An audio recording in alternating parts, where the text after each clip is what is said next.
बहुत समय पहले की बात है। सुदूर दक्षिण में किसी प्रतापी राजा का राज्य था। राजा के 3 पुत्र थे। एक दिन राजा के मन में आया कि पुत्रों को कुछ ऐसी शिक्षा दी जाए कि समय आने पर वो राजकाज संभाल सकें। इसी विचार के साथ राजा ने सभी पुत्रों को दरबार में बुलाया और बोला, पुत्रों, हमारे राज्य में नाशपाती का कोई वृक्ष नहीं है। मैं चाहता हूँ तुम सब 4-4 महीने के अंतराल पर इस वृक्ष की तलाश में जाओ और पता लगाओ कि वो कैसा होता है। राजा की आज्ञा पाकर तीनों पुत्र बारी बारी से गए और वापस लौट आए। सभी पुत्रों के लौट आने पर राजा ने पुनः सभी को दरबार में बुलाया और उस पेड़ के बारे में बताने को कहा। पहला पुत्र बोला, पिताजी, वह पेड़ तो बिल्कुल टेढ़ा मेढ़ा और सूखा हुआ था।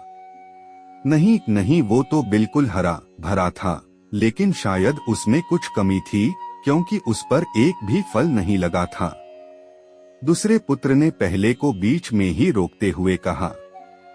फिर तीसरा पुत्र बोला, भैया, लगता है आप भी कोई गलत पेड़ देख आए, क्योंकि मैंने सचमुच नाशपाती का पेड़ देखा। वो बहुत ही शानदार था और फलों से लदा पड़ा था।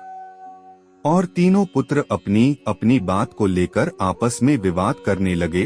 तभी राजा अपने सिंहासन से उठे और बोले, पुत्रों, तुम्हें आपस में बहस करने की कोई आवश्यकता नहीं है। दरअसल तुम तीनों ही वृक्ष का सही वर्णन कर रहे हो। मैंने जानबूझकर तुम्हें अलग अलग मौसम में वृक्ष खोजने भेजा था और तुमने जो देखा वो उस मौसम के अनुसार था। मैं चाहता हूँ कि इस अनुभव के आधार पर तुम 3 बातों को गांठ बांध लो। पहली, किसी चीज के बारे में सही और पूर्ण जानकारी चाहिए तो तुम्हें उसे लंबे समय तक देखना परखना चाहिए। फिर चाहे वो कोई विषय हो, वस्तु हो या फिर कोई व्यक्ति ही क्यों न हो। दूसरी, हर मौसम एक सा नहीं होता। जिस प्रकार वृक्ष मौसम के अनुसार सूखता, हरा भरा या फलों से लदा रहता है, उसी प्रकार मनुष्य के जीवन में भी उतार चढ़ाव आते रहते हैं। अगर तुम कभी भी बुरे दौर से गुजर रहे हो तो अपनी हिम्मत और धैर्य बनाए रखो, समय अवश्य बदलता है। और तीसरी बात, अपनी बात को ही सही मानकर उस पर अड़े मत रहो, अपना दिमाग खोलो और दूसरों के विचारों को भी जानो।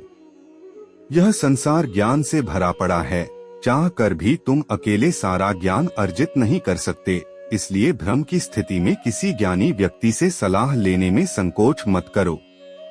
वीडियो अच्छी लगी हो तो वीडियो को लाइक और चैनल को सब्सक्राइब जरूर करें।